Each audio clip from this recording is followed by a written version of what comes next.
afternoon, everyone. Happy New Year. Happy New Year. Good to see everybody here tonight, everyone here tonight, especially my co-chair, Representative Debbie Ruggiero. I said right, Debbie? Yeah.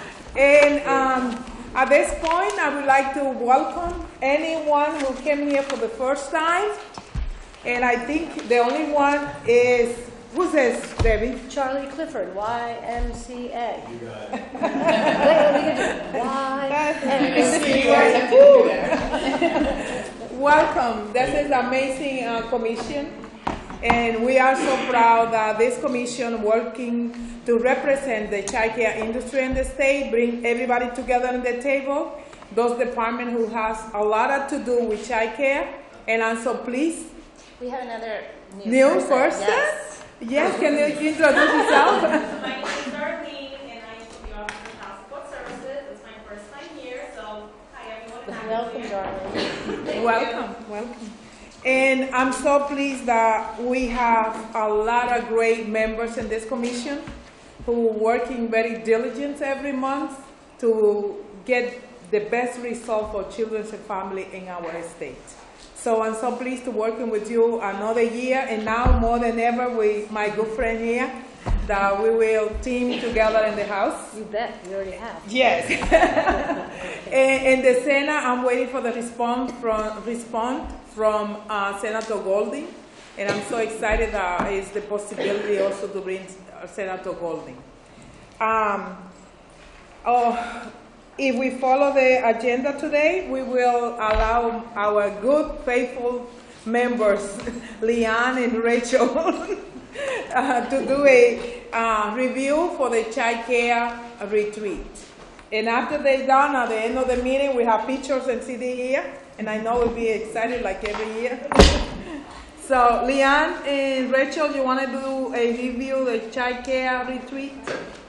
Sure. Or any presentation that you think is relevant to the commission. Sure. Do you want to start with the beginning part, and then I'll do retreat recommendations?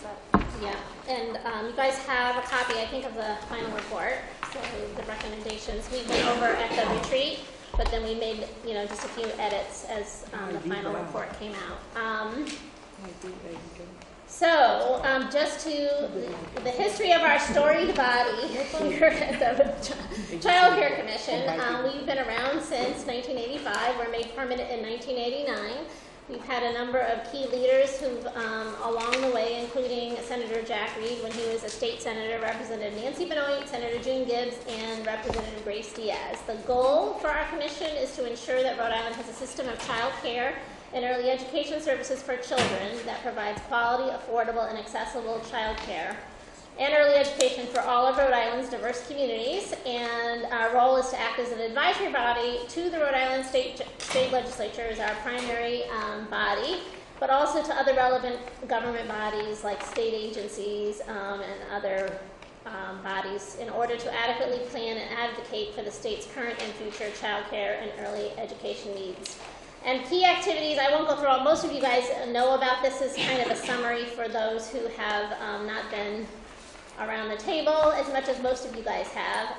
This is an early learning system. Child care is part of an early learning system, and we recognize that issues are interrelated and overlapping. We've already talked about this. The recap of the 2015 leg session includes the rate increase for CCAP, which is the first rate increase in a while. The Child Care During Training program was made permanent, thanks to Representative Ruggiero.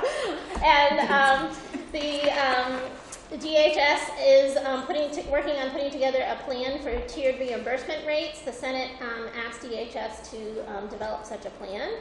There was a $1 million planned increase that was implemented for state pre-K through the education funding formula. Full-day kindergarten will be required for all districts by August 2016. And Head Start has been level funded since about 2008 when funding was cut to $800,000 in state general revenue. And we see the ski slope chart. I will be, when I get my 2015 data, which should be soon, I can update the end of that. I think we're expecting it will go up a little bit. And there's a summary of changes that have happened over the years that could have influenced the enrollment, including the significant cuts that were made in 2007 and the rate freeze. And this slide I went over at the retreat. It's a key slide about where we are with rates as of the 2015 new rates compared to the market rate. And Karen sent out a new 2015 market rate survey just today, so I will update this, but this is compared to the 2013. I flipped through, and they're probably going to be even more out of date, which is what we anticipate, that rates tend to inch up, and I can update this and circulate it at another point about where we are in comparison to the 2015 market rates. As of the latest national report, Rhode Island is at the bottom of New England states in terms of our rates paid to providers for both 1-year-olds and 4-year-olds, and we're also the only state in New England, and definitely the minority nationally, in that we don't have a quality tiered system with rates connected so they can support higher quality care. So this is what Rachel's going to start with, but our discussions at the retreat, Kate brought us to some recommendations. Great. So as Leanne said, everybody should have a copy of the report, which Mary Claire Knight nicely wrote up for us. So anybody who wasn't at the retreat can read who was at the retreat and what it all went through. But what we did was break up into 3 different groups to talk about priorities in those different areas. So the first area was access, the second area was rates, and the third area was workforce.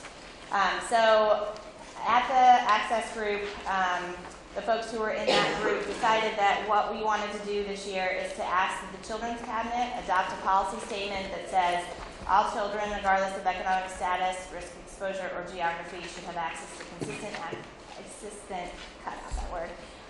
quality early care, education, and supports.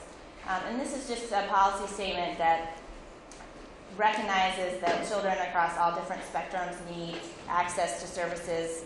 So it's not just children whose parents are working, to sort of broaden the vision for child care as the Children's Cabinet looks at children's issues going forward. And then specifically, we think the General Assembly should consider increasing child care assistance program eligibility to 200% of the federal poverty level for FY 2017, and then up to 225 in FY 18. As everyone here knows, it used to be at 225% of poverty, and so we think that we should work on getting there in a 2-step process, asking for 200 this year and 225 next year. Secondly, we would ask to increase the number of state-funded Head Start slots to 250 in FY 17 and then 400 in FY 18. Again, we are well below the slots that we used to be. We used to be at 400, right? We were at 400, several years ago, and 400 now more than what we have now. right. And so again, a 2-step process to try to get back to that 400 number. And then third, make tiered eligibility for CCAP permanent. So this is our exit pilot that we've been talking about for years. That is due to end at the end of September of 2016 unless it's made permanent. And so we think that this group should focus on that as well. Any questions on those 3? Then the next group was rates. As Leanne pointed out, our reimbursement rate for child care centers are the lowest in New England, and everyone agrees that that needs to be addressed in addition to eligibility for child care parents. So the 3 asks in this area were to adjust the base CCAP rate so providers are at or above the 50th percentage of the market rate. Now we're below 50th percent, and the feds suggest that people be at 75% of market rate. So we're the vision is we at least get to 50%, and then tier it so that higher quality programs would be at or above the 75th percent. The second would be to remove a requirement that prohibits CCAP rates from being above the private pay rates for each program. We think in some places that results in an inequitable environment. And then third, phase in a plan which starts with infants and toddlers, and then with clear planned phase-in for other groups. Basically now the infant and toddler rate is tied together. Everybody knows that infants cost more than toddlers, and so what we're starting to see are wait lists for infants or closing infant classrooms. So as a way of addressing that first, to really focus on the infants first and then move to a full tiered plan farther out. Is that right? Any questions on those pieces? And then third, the workforce piece. This group especially has long been saying that the early childhood workforce is a critically important area for the state and should be paid more attention to. So our first recommendation is to recognize that and support their professional growth and development with access to opportunities to high quality professional development and technical assistance and accessible higher education. So this is really just a recognition that this is an area that the state needs to work on. And then the second bullet would be to have a feasibility and impact study to look at offering college level courses in Spanish, because we know a large number of our providers speak English as their second language. And so there is a question of whether it makes sense to only teach classes in English and whether the state should focus on offering some college level classes in Spanish to just at least get the information to those providers in an area they can understand. And then the third is to explore wage enhancement strategies used by other states to attract and retain more qualified child care staff. Some of these I think are tax credits for the actual providers. Others are to have a stream of funding that's just for higher wages for providers who have higher education levels. So other states are looking at ways to do this rather than just increase reimbursement rates as a strategy, because those can end, or they often don't go far enough to get down to the individual workers. So that's an overview of the three different recommendations that we looked at. Thank you, Rachel. Is there any question?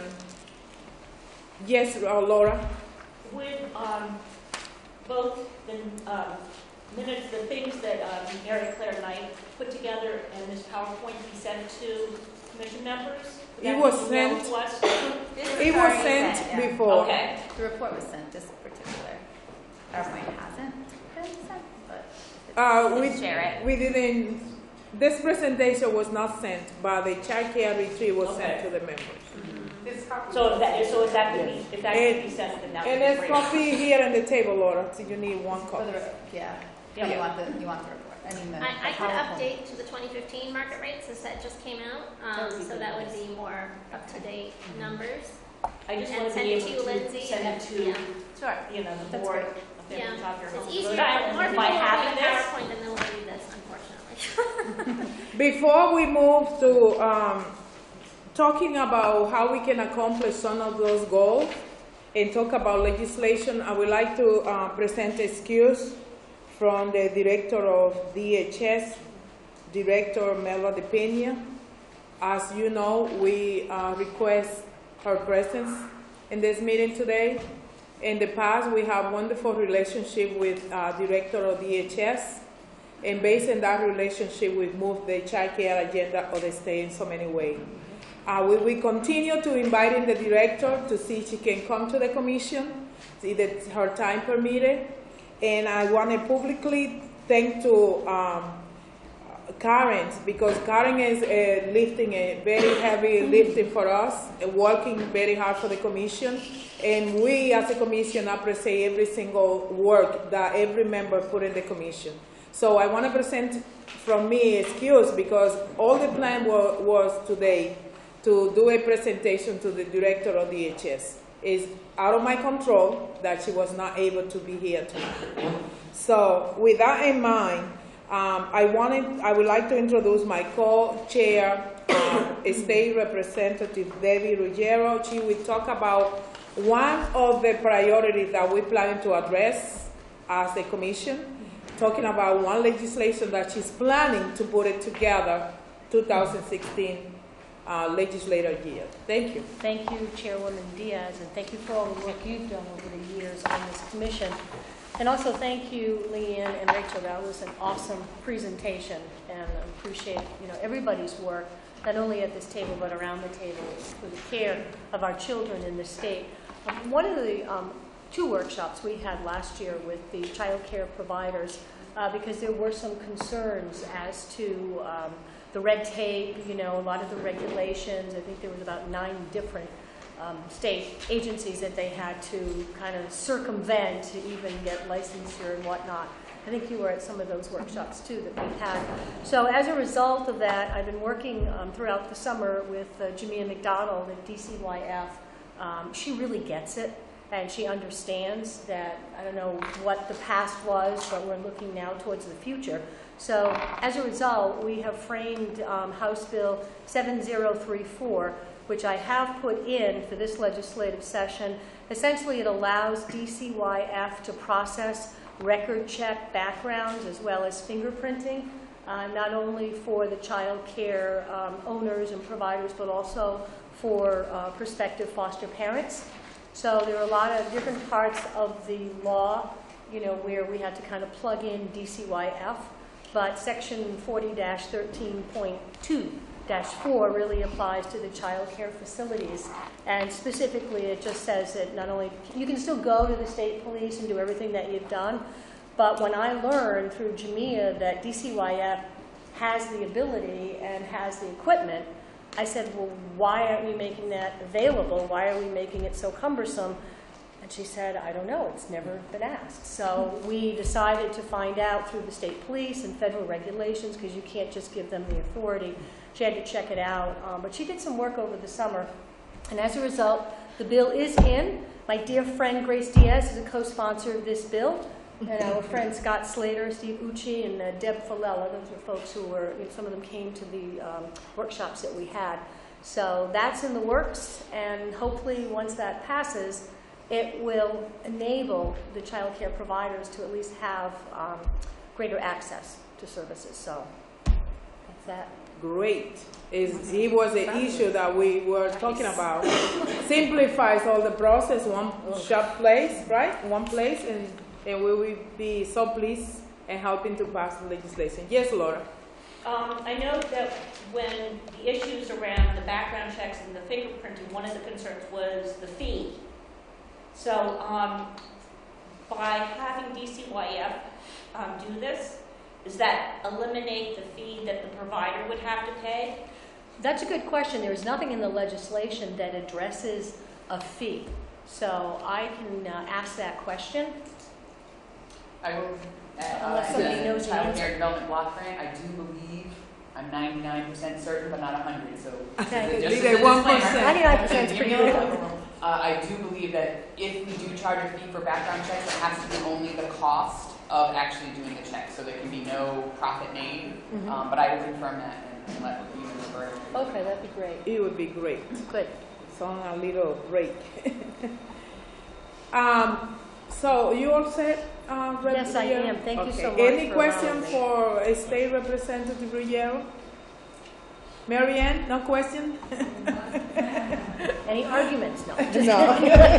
Everybody happy. Now, one of the, I'm sorry, Marianne? Thank you. You're welcome. One of the worries in this commission is talking about how make permanent the pilot program that we have in place in DHS. Is sunset in 2016, and we need to be sure those families who are already in the system, they don't lose eligibility because they changes. So as a Child Care Commission, we need to be sure that continues. And that is why Rachel and I were working on a piece of legislation. She drafted one to make it permanent. And we're looking forward that Debbie and I co-sign the bill for next week, and we're able to introduce it. Also, we want to start in the conversation about increasing eligibility, not just making the pilot program permanent, also increase eligibility to 220, if I had it right. And for that reason, we have our 200, yeah, 200%.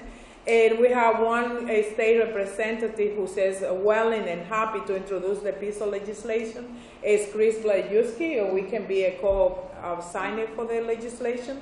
And he's happy to work with us in that. So we also, we are in the process to working in the language, right, Rachel? Yes, I talked to him today. Yes. And he's planning on introducing it. And he actually had come to our retreats, the last retreat, so what, The 3 one years before. ago?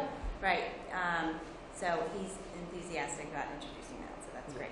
So which legislator? It's Chris Blajewski. No, Tomorrow.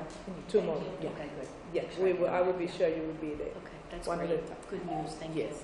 So we already have 3 legislation that the Child Care Commission need to be behind, the members working in that. We will continue to revisit all the strategy from the Child Care retreat to see what other things we can accomplish this year. I believe some are administrative issues that we can address, but another ones we need to work in a piece of legislation. So I will having conversation with Debbie and others to see how we can draft something to those that are in our plan for the future or for this year. As you remember, we have retreat every 2 or 3 years, which means we set the strategy for 2 or 3 years. So if we don't accomplish, we continue to work, but we have a time frame to accomplish the retreat goals. Is there any legislation or issues in this part that we want to address or talk? Anything, Rachel, members, Leon? The only other thing that Karen, since Director DePena isn't here, we were going to ask her all these questions, but maybe we can ask You some sure of them to can. you. And just because Just there's call a me lot, Bella, that's fine. yeah, there's a lot going on with you guys. You have lots of reports coming out, so we'd love some updates on Absolutely. some of them. Great. I was going to wait for the agency report out. I'm happy to do it. Is that all right? That's not- Yes. Okay. Okay, so let's start with tiered reimbursement, because I know that's like the big elephant in the room, so to speak. So that was due on the 31st. What we did is we actually asked for a 2-week delay, so we will be submitting it this Friday, the 15th. The delay was simply so that we could make sure that internally, not just everyone at DHS, but Office of Management and Budget, the Governor's Office can sort of get a sneak preview and make sure that everything is kosher. So that's what's going on right now. We do expect to have that out this Friday. To have that submitted to both the Governor's Office and the House of Finance. And I do believe it's a public document. I will confirm that, but I'm fairly certain of it, and it can be seen by everybody. I won't go into too many details just in case anything changes, though I would be very upset if anything changes because it means a lot of scrambling for me this week. So we did actually, when you look at the notes from the retreat, there are a number of those things that are actually in the tiered reimbursement plan. So our recommendation is before you even begin to look at the tiers that you address the inequity in the base rates by doing exactly what you recommended, by making sure that all of the base rates are at least the 50th percentile of the market rate survey. Mm-hmm. We then recommended a percent add-on approach to tiered reimbursement. Before you continue, all these points that you're talking, is a possibility to send in writing to us? It's not holding you accountable yes, as a department, but at least to have all together. Yes. Thank you, Karen. Absolutely. Yes. Okay, so everything at least at the 50th percentile. We expect the tiered bonuses, the percent add-on to start at star level 2 through star level 5. So programs that have a 2-star or higher would get a bonus on top of the base rate. And we did structure it so that the infant and toddler bonuses are a larger percentage than those for preschool and school age. We did recommend at the end, knowing the economic realities of the state, that at a minimum we consider the gradual phasing starting with infant and toddler. Think about separating infant from toddler? We did not. Lewis County? We did not, but that's not to say we can't going Okay. forward. Because this is just a plan. It's just a plan. It's not a piece of legislation or No, regulation. no, it is not. It's just a. It is essentially the cost Plan estimates and the rationale and the thought process behind what tiered reimbursement is, why it's Okay, so important, it's just and a then plan. the Rhode Island specific realities of that, such as the low quality Okay. care, and the need to at least have some basic income to cover basic health and safety before you begin talking about increasing quality. There were the two other things that were requested as part of the proposal were some incentive options as well as some workforce development options. We do address those, though we don't go into the level of detail that we do for the tiered reimbursement option, largely because we expect to be funding that ourselves. Again, the economic realities are that we would be lucky to get them to fund any portion of this. So given that we have quality dollars to fund it, my guess would that would be the question that would be coming back, is why with the increase in quality set aside are you going to ask the state for money in this? So we did go through sort of what we're currently doing and some other ideas from other states, both in terms of incentives and workforce, and those will be in there as well.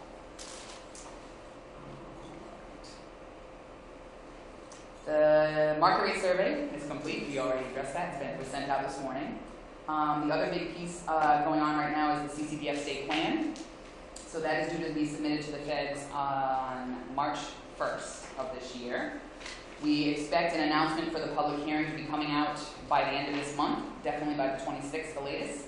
And we anticipate that the public hearing, we don't have a definitive date yet. It's going to depend when we, put that out. But expect that to be probably second or third week of February. That's what we're thinking.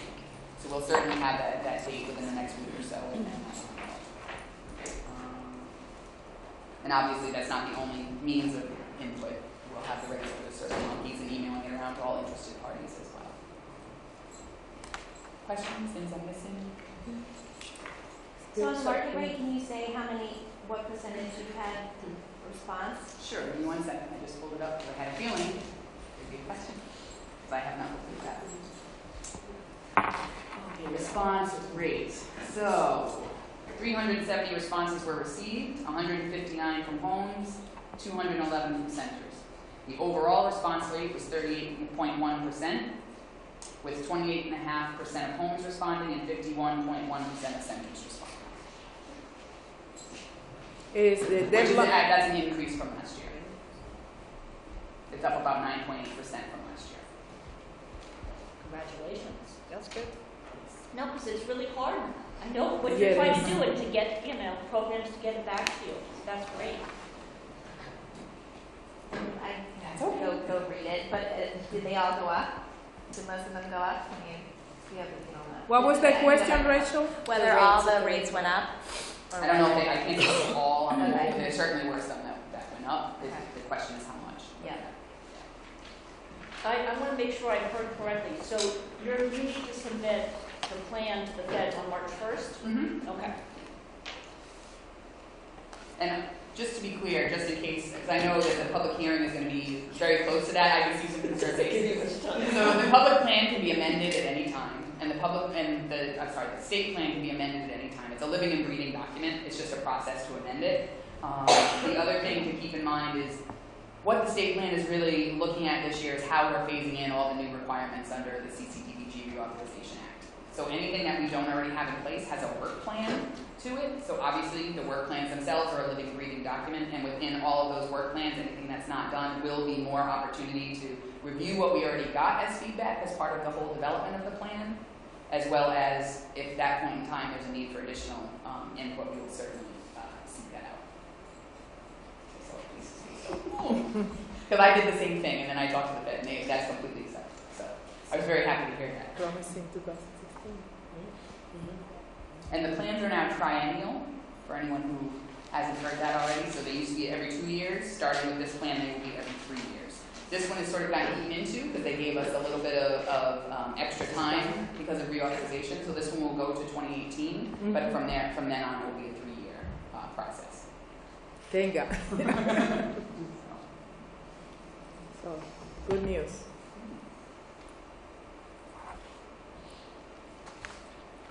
Any question for Karen? No? And if I find that info, Rachel. I think I found it. I was going to say, I'm looking through right now. I think that everybody went up except for school age Comparison, yep, here it is. and kindergarten care for overall rates. Like both homes and centers. School age, just vacation. Yeah, right? school age, Summer school year went up. vacations, right. It was just like February vacation, like those weeks. Always seemed weird to me that someone would charge less for like February vacation week than the week. You would think it would be more. Who knows? But it looks like everything for centers went up. Mm-hmm. So, Yeah, I agree. And then homes is gonna stay. Any question? I love when we started moving. Right? Good stuff. Yeah, good. So, you all set, Karen? Are you, oh, yes, Leon? Well, it may be for you, either one of you may know this. The governor's budget, do we know about when? It that's was in my anticipated? list to make that question. Do you know, Karen, if they are working in the budget or anything? I don't. No? I don't know. I know they're Roberta, working on it, and I know it's probably changing every day. That's probably the most accurate information. Okay, so there's no. Lindsay, Whatever and Roberta, I would like to I can request, maybe we can have some information about the budget, where the governor is with the budget, to see if we can still working on some input to the budget regarding to the child care. Okay. As soon as possible, because the time, Yeah, how about just do the 21st January. of January? Yeah, so if you Heard had a to rumor read that there now, might you be could So say- tomorrow I need to go and put my noise in, As long as an extra week. my It's in our noise benefit. in the Yeah. governor office. You could By also tomorrow, ask right? if she Huh? has any plans to talk about childcare or early learning in her state of the state. You heard that, Lindsay? In case she's not, we put in her ears to talk about it. Yes, because it's something that we need also to think about. Is the state governor and the speaker talking about job creation, jobs, but they don't talk about childcare. You cannot talk about jobs if you don't have any proposal for childcare, because there's a lot of people who need it. So we need to see how they can balance that when they talk about that, how much money they put aside for childcare. And I would add the words high quality Yes, in front right. of childcare. Yes, the high We can quality have all is the for you. childcare Melissa. we want. If it's horrible, it's not going to help us reach our goals. Thank you for having you here, because put it the extra. We got Yes, those words Rachel. everywhere. Thank you. Yep. And then last week, I don't know if anybody attended, but the Interfaith Coalition to Reduce Poverty had I a was big here. rally in the State House one day, Wednesday? Rotunda, Wednesday? yeah. And over 200 people attended, including the governor, the Senate president, and the speaker, and numerous reps. And they have a legislative agenda which includes increasing child care assistance, and at least some of the speakers spoke to the importance of that. So it was another place where folks were highlighting the importance and acknowledging the importance. So it's good for folks to hear it that early in the session. So it would be a great idea to send a letter to the governor and to the speaker from the commission saying that include some funding for childcare at this point now this week. So that would be the direction to, instead requesting, we send a letter requesting altogether recommendation why we need money for the permanent pilot program and other things that we need some funding. So at the time they sitting, they have it also in their mind about childcare. I think it would So be that important to mention the race to A the top child early learning quality challenge child- sustainability plan that's in there as Say that well. one more time? The race to the top early learning challenge sustainability plan that was submitted to the governor is a $4.9 million proposal that will keep the race to the top efforts moving forward after they conclude this year and a varying time schedule that I went over last time. But I have to be very clear, it is a $4.9 million proposal, and we keep talking about tiered reimbursement and all of the access pieces, and it's a both and ask. And it's really important that we continue to drive that forward, because if tiered reimbursement comes in, or just access, or just the pilot program, we'll have programs, especially centers, that won't have a lot of resources and supports to help them reach those higher tiers of quality, so that they can take advantage of the tiered reimbursement plans. 50% of our programs are at star level 1. 50.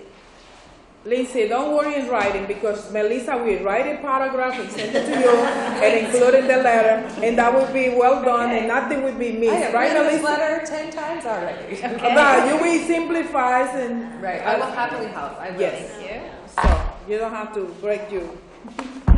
I do think it's important that the commission recognize that we are asking for a lot this year. we are asking for a lot at the same time, and they're all important.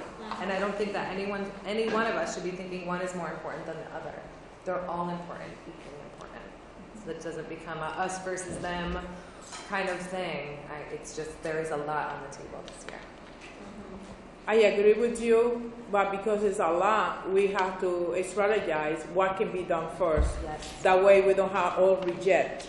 And so we can accomplish part of the agenda and continue to work as I mentioned before. Yep. So, But I think that we just, we have our priorities and we just need to keep those priorities Yes. in the forefront and keep pushing at them. I agree with you, Mary. So that is why I mentioned at the beginning that we need to follow up what we agreed to do from the child care retreat.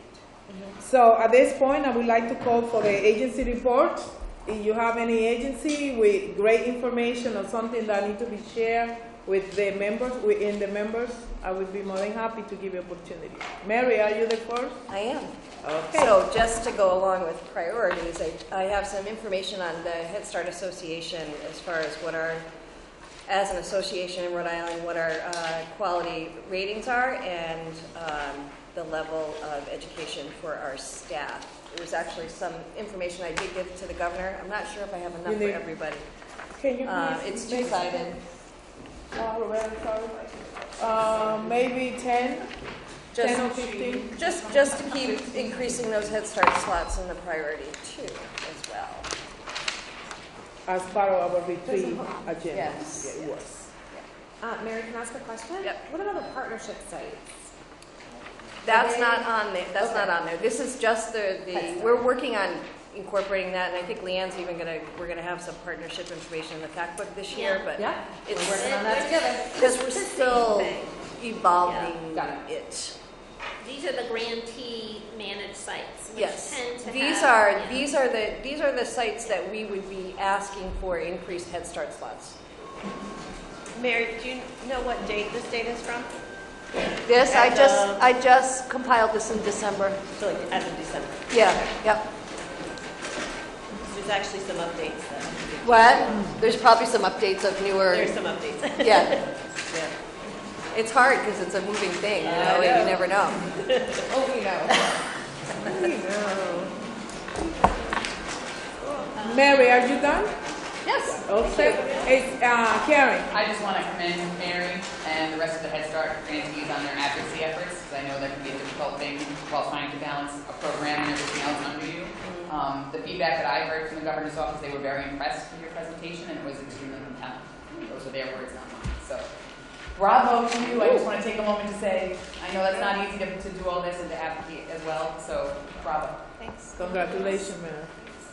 Rachel asked, but I didn't know the answer. What was it under 2009 and 2013? That's whether Can the you give me standards, whether they're under the 2009 standards or the 13. Thank you, Lorraine. Because not everybody has transferred over. Okay, I got it. Okay. Is there any other agency with any report? I like to go last. Melissa? I like to go last. Is there anyone else that wants to go? Okay. I had a, Yes. it's not really a report, but so the Childhood and Adult Care Food Program is up for reauthorization at the federal level. And I was contacted actually by Senator Reed's office, who I've worked with their staff on child care stuff in the past, with a question. And then the national folks are really organizing. You may have gotten several emails this morning about the second snack. Yeah. So I went to a national meeting, and I want to advocate, if people agree with us, with Reed and White House, because they have influence with the Senate Agricultural Committee, to add a second snack to child care and adult care food program. So right now, you only have breakfast, lunch, and one snack, right? People who are providers, right. Not hopefully. And for kids who are there for 8 hours or more, there has been a need saying there is not enough money for enough food. And little kids, the younger you are, the smaller your meals are.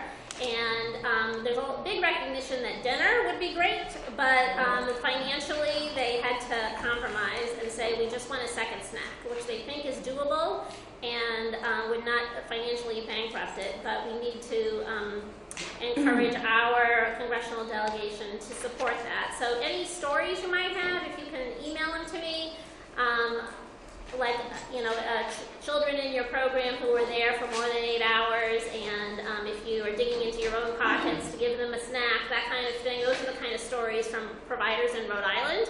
I just need like 1 or 2 or 3 stories. I don't need 400 stories. And I don't need the names of children or but it's helpful to have the name of programs and a couple like sentences about why this would be important for Rhode Island. Because they have to believe it will help their constituents in Rhode Island and to advocate nationally, because it's a money ask, and but it would make a difference for kids. And we think if we got the snack, then afterwards it potentially could be expanded to dinner, and it's just for kids who are in care for 8 or more hours. So I'm curious when that second snack would happen, because if you're already doing snack, for example, we do snack around 3:30, and if they're picked up at 5 or 5:30. When would you have that snack again, and what would it do to interrupting what they would eat for dinner? So I'm just curious as to how that would go. Do they tell you? Are they that prescriptive, or would it be up to you? Well, you have to have certain, you have to follow the nutritional guidelines Right. for, the components for whatever your snack is, or lunch or breakfast. I don't know enough about it. Rosa, Aurea, you was in the program for many times. Can you give your opinion on that? Aurea? Well, some of the children, they're there from, I have a word that have children there from 6 to 6. Mm-hmm. Okay? Because parents work far and sometimes they work overtime. So they end up giving supper. So they end up giving breakfast, eating snack, lunch, and then another snack, and then another And dinner. dinner. So the thing is that the food program only pays for 3 meals. Yeah. So the other 2 meals that they're going to give their kids, you gotta come out of their pockets. Yeah, and that's what I heard nationally. Yes. So you could do what you want, like you could give them dinner.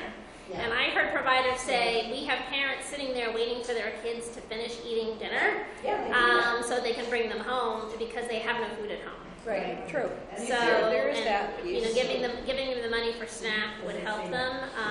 But it's, ideally people would like dinner, but I think they believe it's not feasible to ask for that right now. I would like to ask you to send that information to the child care members, because I want that go to the home child care providers. Laura, can you please distribute that to the child care providers, and because that is important information for home child care provider who has children sometimes 12 hours more. Yes. I think Yes, actually ma'am. it would make a lot of sense to have Aurea and the food program, Yes. because like she already knows the stories and the individuals. Yeah.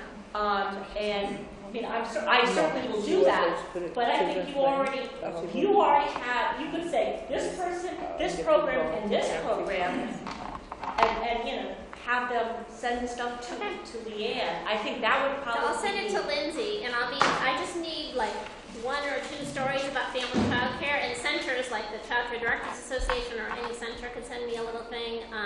It sounds like it's moving quickly, and they're going to mark it up at the end of January, which is why there's all this pressure. And I believe Reed and White House will definitely support it, but you just kind of want to give them a couple stories that they could use in their negotiations. You need any recommendation from us?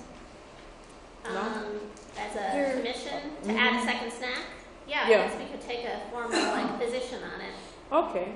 Can we put a letter together to with position of supporting the snack? They're asking us And to Marianne? call, tweet, I'm sorry. email. Actually meeting with the Everybody. leaders office next week, almost on the same fact, same subject, but a little bit different direction.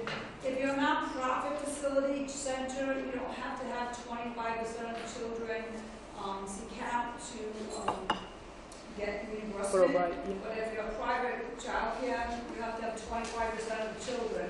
So you could be feeding some children coming at 6 in the morning, or all the 6 and the same kids. And even if it's an X percentage, if there was a private pay, they probably, I'm making this up, 10 or 12 cents compared to getting paid the amount for a child who would be able to be family income eligible.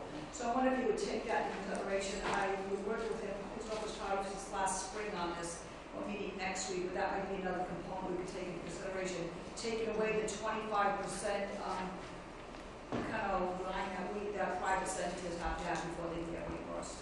And you could have, honestly, it could be the last day of the month, and you might even not have go off by like 1%, and then you can't claim for the whole month or no. So it's just another aspect to look at. We're aware of that. Okay, thank you, Mary. Is there any other report or question from any member? Melissa, I'm waiting for CA. You I the just last don't one. want to steal other people's thunder. How about the center and their grants?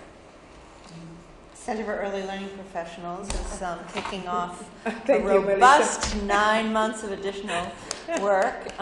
Leslie backed me up here, and so our calendars on our website for professional development are going to be larger than they ever have been. So please, 2006. check out our website. Yes. Other exciting things is we're going to have a partnership with the McCormick Center in Chicago. We're very tuned in on the Ccdf priorities, Karen, as you know. We recognize that child care programs really need some support in honing their business practices. We do a lot around what is early care and education, but what does it mean to run a robust business and to be able to pursue quality improvements and maintain a fiscally sound operation. So, thank you. what else do you want to mention, Leslie? We're having a birthday party. What we have? You say party? A party, and you're all invited. To mark the center has now been around for 2 years, and so we're having just a little celebration to mark that, and really as an opportunity to garner some support. We'll be inviting key state leaders and key legislators, so it's really an opportunity to focus on sustaining the work of Race to the Top. Quality education, right, Melissa? Yes, high quality. High quality. Is anyone before Melissa? I have one question. Yes, you see? Come on, people. Make my report. So, the answer to this may be no, but someone in a position of authority has asked us to look at tax credits as a way of helping families pay for childcare. So, in thinking about that, does anybody is that a conversation you have with your parents at all at your childcare?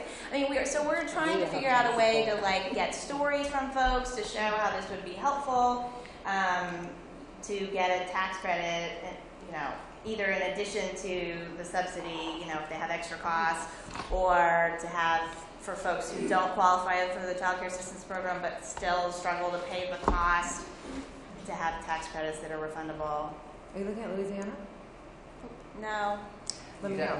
Louisiana. I know Louisiana, but I know about Louisiana.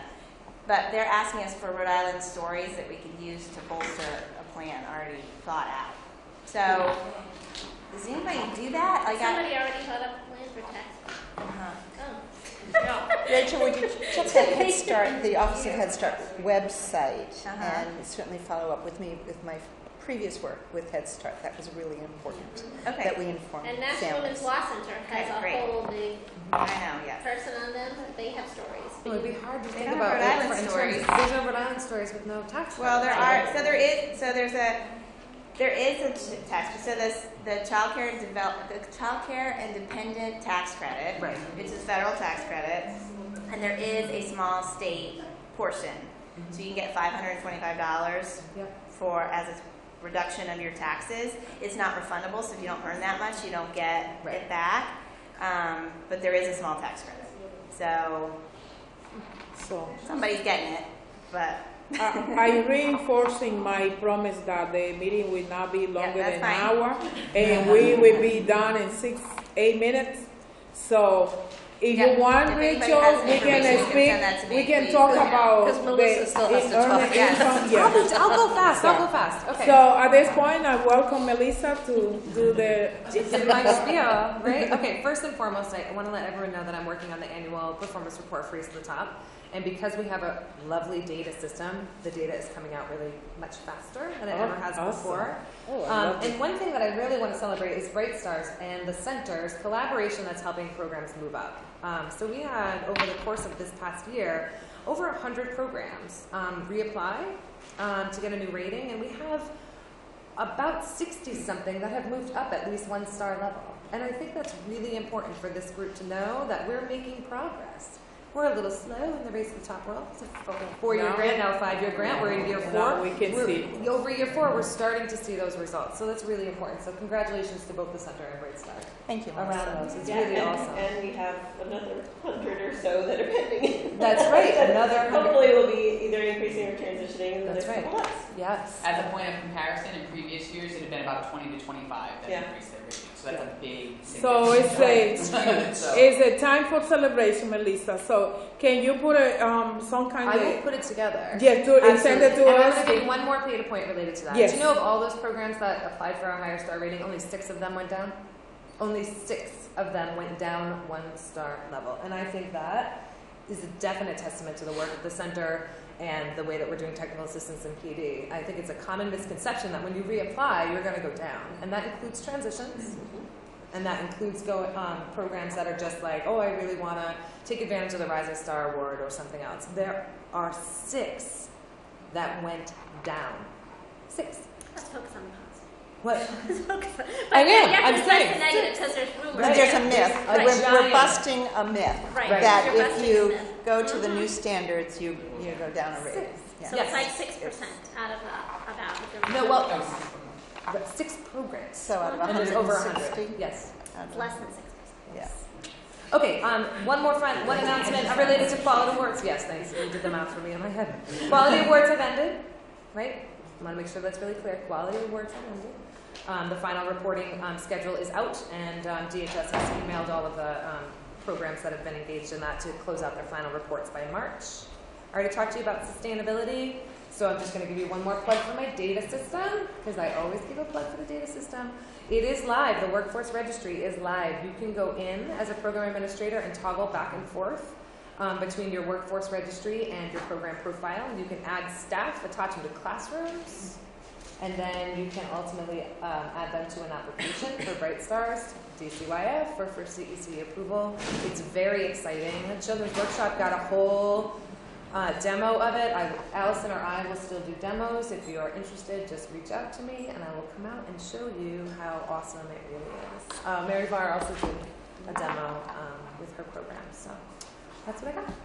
Thank you, Melissa. No question, right? Question, Laura? Very And that's not all. It's in the queue, Laura. It's in the queue. Okay, As well, soon no, but as you we know, have would you time. know that I have to ask a Of question? course. I should have anticipated the question. In the queue. Yes? No question, Laura? That was it. No, I just said that in Okay. Spanish, Yeah. and it's in the queue. In the queue. So at this point, I would like to, it's not in the agenda, but I want to start working early this year, the Child Care Day. It's January, we do in April. I don't want to wait for the next meeting.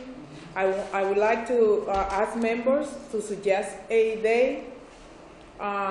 If I recall, the 3rd week of April is a spring break, and we're not doing it that week. Do you have that already? I do. Okay. The 18th to the 27th is spring break.